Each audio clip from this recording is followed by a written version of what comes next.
Okay, here's a riddle. How are Mary Magdalene and Harry Potter alike? And the answer is they are two topics on which I could talk for hours without starting. So I'm going to control myself this morning.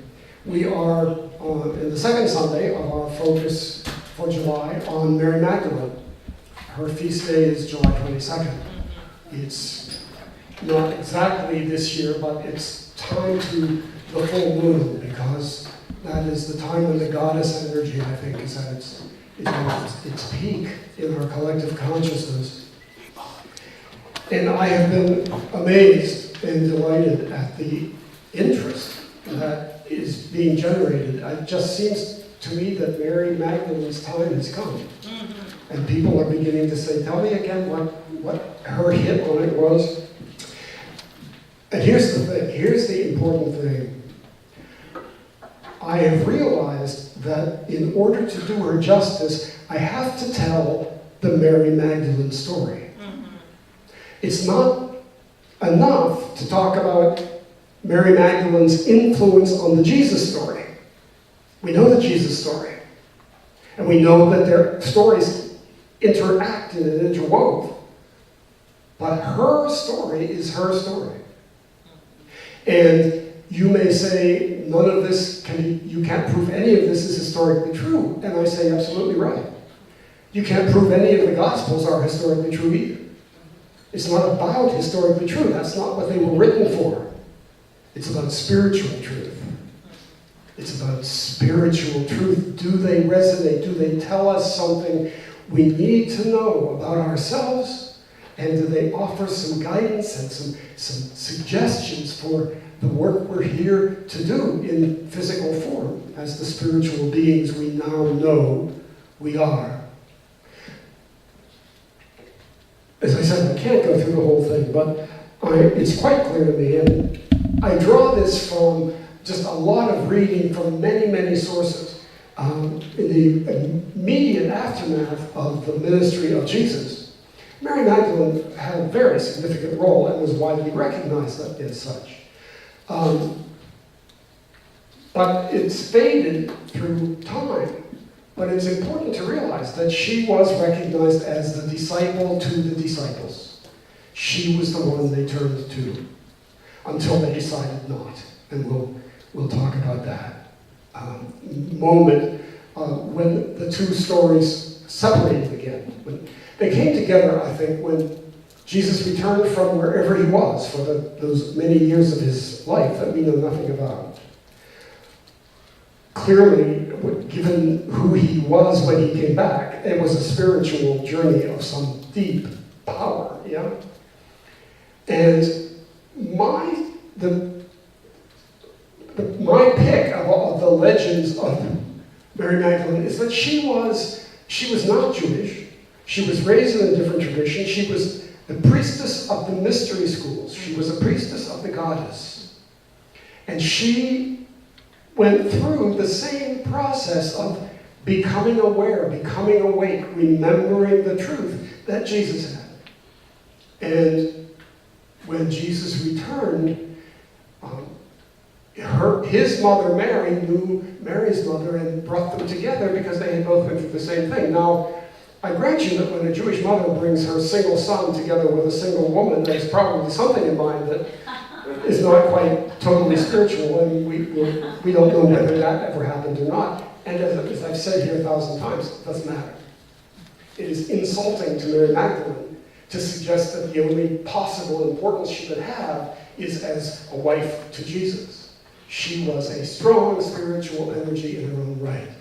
And as I said 2 Sundays ago, it gives me such joy to know that Jesus had her in his life. That there was someone with whom he could relax. Someone who really understood what he was about. Who really got the bigger picture with him, which the disciples and the followers never did. So it's nice to know that there was a place you could go and not have to be the teacher, not have to be the Jesus Christ. He was, of course, still Jesus Christ, but he could relax and talk about it. they worked together.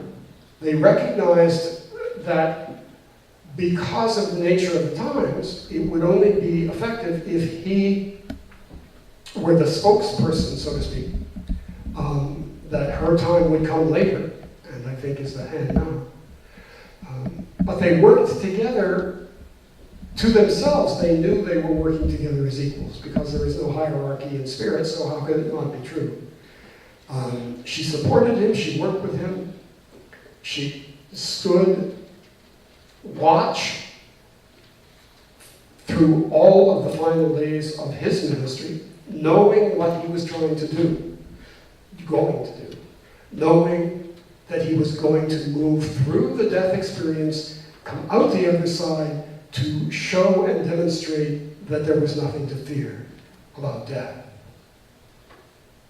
She stood there alone while he was in the tomb, and we know from the traditional Gospels what an important role she played.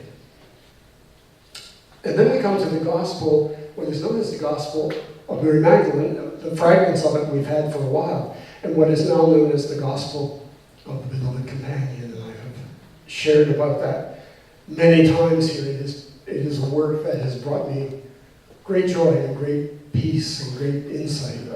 So is it true? I don't know. It's an ancient text written by somebody who was her disciple, who was saying this is the story that Mary told about the ministry of Jesus. And it's very similar to the other guys, especially similar to the Gospel of John.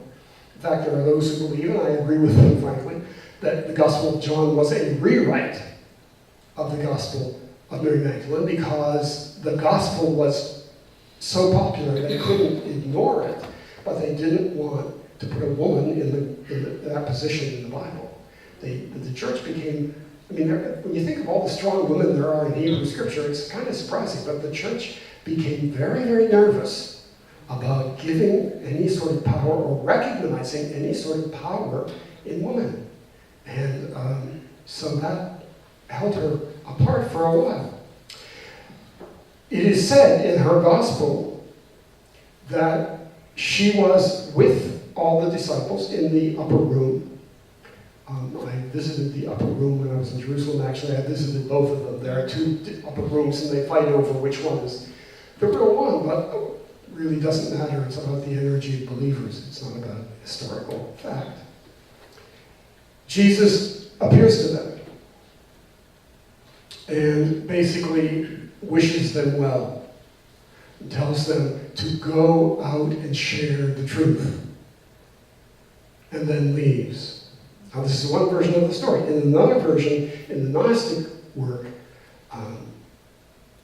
Jesus stays 11 years, and he and Mary try to teach the disciples. And finally, he says, I can only get you so far, and I'm out of here. Good luck with that. Whichever is true, the fact is that after he leaves, Peter recognizes that Mary understood him on a deeper level. And he says, tell us what he told you. Share with us that piece that we seem to be missing so that we can go out and carry the whole truth with us. And she shares the vision of the great tree, what I call the vision of the great tree. And by the way, this is how nuts I am about this stuff. There are handouts. There are copies of the vision of the great tree on the table up front if you would like to take one with you when you're done.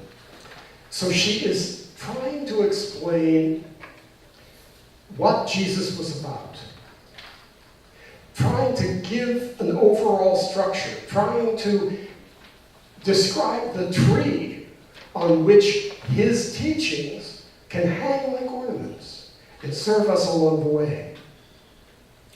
And he said, there is a great tree within you that does not change summer or winter, and its leaves do not fall. So we're going to go through this a little slowly. There's a great tree within you. Well, there's something we have already come to know, haven't we? It's within. And the roots of this tree are in the earth, which is your body, The trunk extends upward through the 5 regions of humanity to the crown, which is the kingdom of the Spirit. So we have the roots, 5 humanity branches, and then the realm of the Spirit. That's 7. So we have 7 stages. Sound familiar? Harry Potter had to go through 7 years of wizardry school. I've got to stop that. I promise I won't keep doing it. But the number 7 is spiritually of great power. Yeah. And we are rooted in the earth, in our bodies.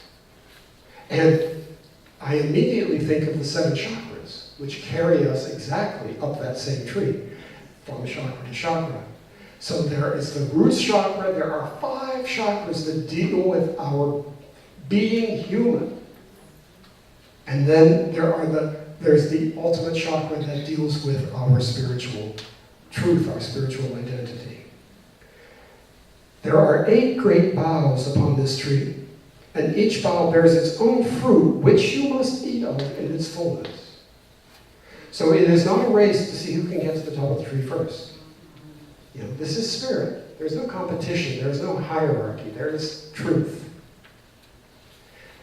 And the truth is that we are here in human form for a reason. We're not here to call the humanity of us bad and try to get away from it as quickly and cleanly as possible. You must eat of the fruit of each branch.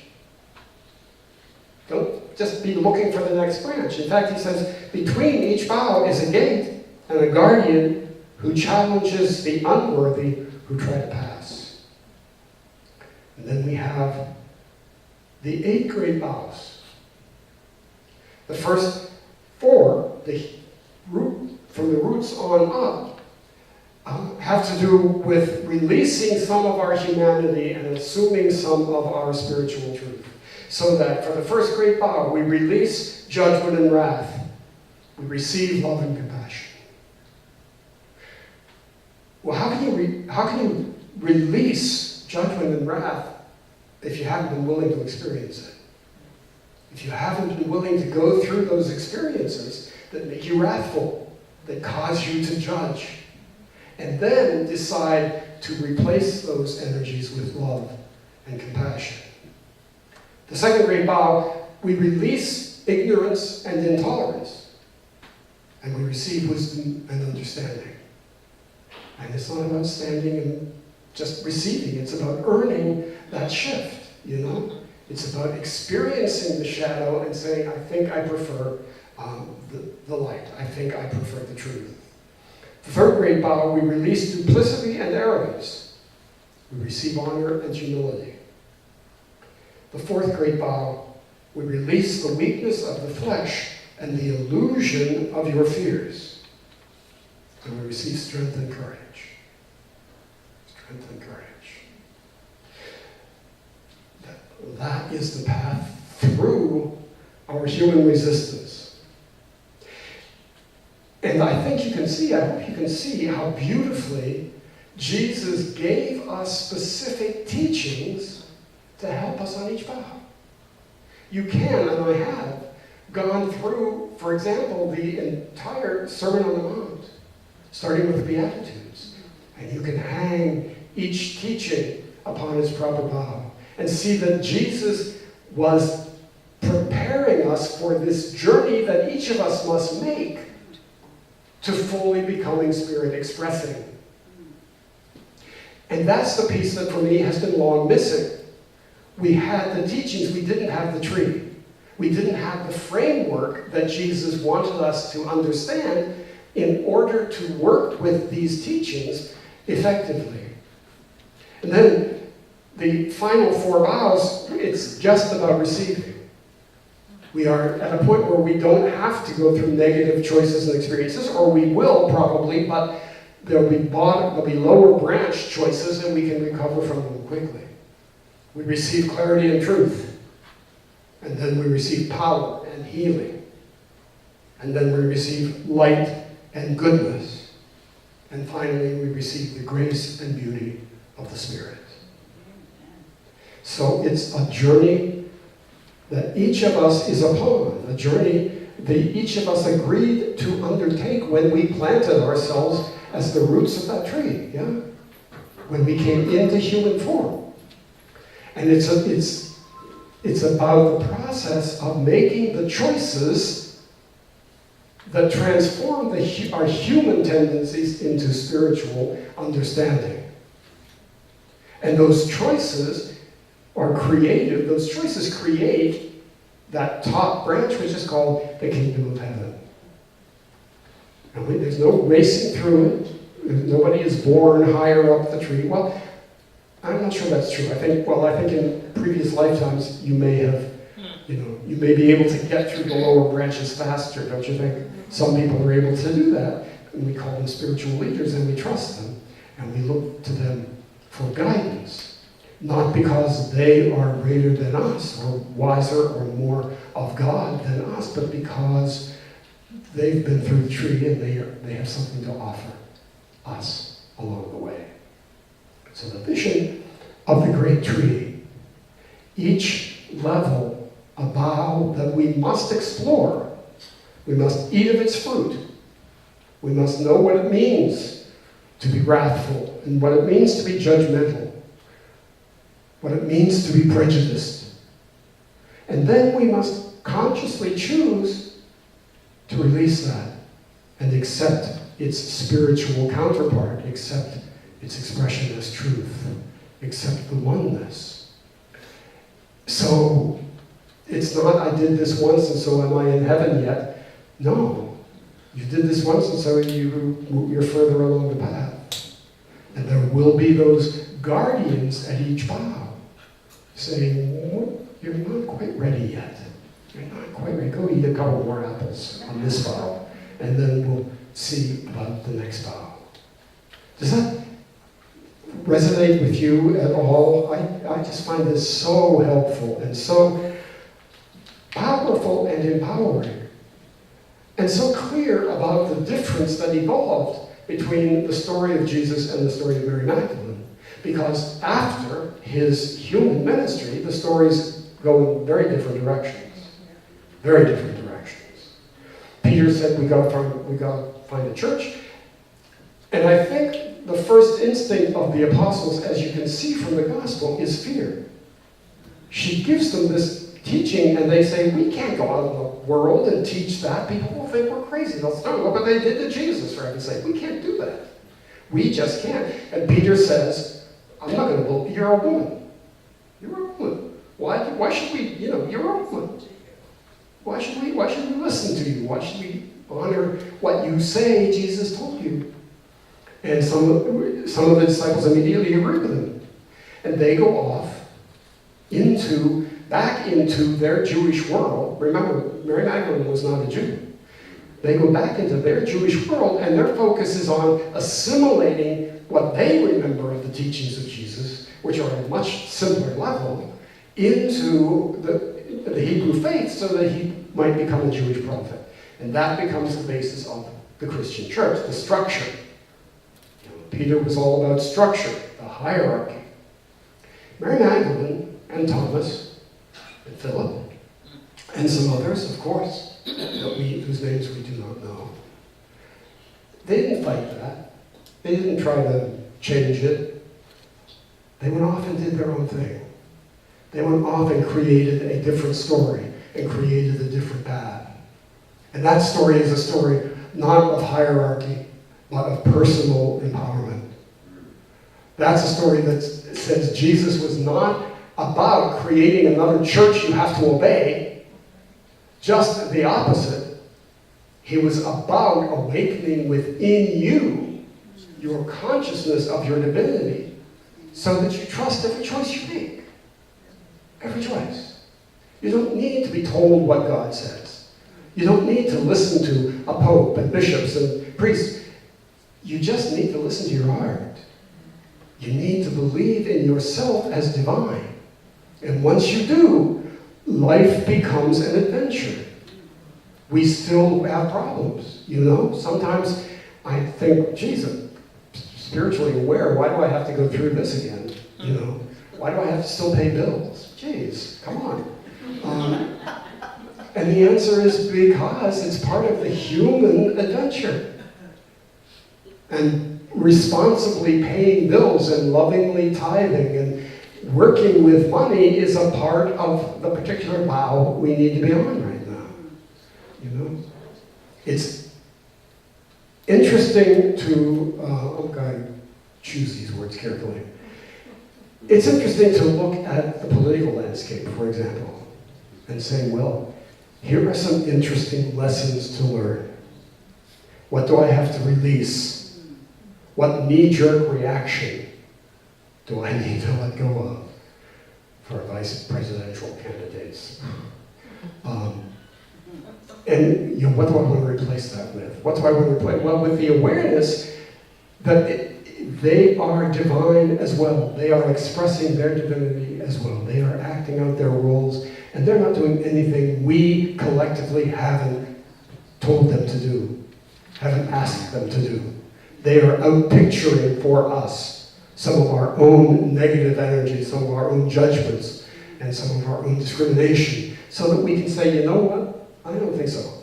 That doesn't really work anymore. And some people will grab at it and say, yes, that's exactly what I'm going to stay on this vow forever, because that's what I believe. These are judgments, this is right, this is wrong, and okay, they're going to be there for a while. Bless them. Bless them and the work they have to do. But it doesn't have to hold us back from doing our work. Nothing in the world can get in our way when we see it from this perspective. Nothing in the world can get in our way when we know who we are. When we know that, of course, I don't, in and of myself, have the power to make major changes in the world, but I have, as Colette said earlier, I have the power to be a major change in the world. And that matters a lot, don't you think? That matters a lot. That's mine to do. To be the light. To recognize and embrace, really, the negative energies I have experienced. Because I won't get anywhere if I deny that I have them. You know, like the old cliche about the unity minister in hell. It is not dark and I am not, it is not hot and I am not here. You know, well, it is hot and I am here. And I made some choices that are creating that reality, and now I want to make some choices that aren't. I want to make some choices that release me from the heat and give me back my sense of Christ self. I could go on and on, and I will be, because this is all part of my next book, as I mentioned. The Gospel of Mary Magdalene, the Gospel of Philip, and the Gospel of Thomas. All of which are writings from the other path. Writings from the story of Mary Magdalene. But from that story that evolved from that same upper room, but went off in a different direction. So on this month of focus on Mary Magdalene, next week from this coming Wednesday, Spirit Expressing is doing a theater ritual piece on Mary Magdalene as to sort of end the month with. Let us just know that our hearts are open, that we are willing and eager to accept her as the wonderful, loving, spiritual teacher she has always been and will always be. That we recognize and we embrace the goddess, and we are open to all the choices that will appear for us as we recognize the structure and move forward. Thanks for your patience. I know it's hot. Thank you. Many blessings.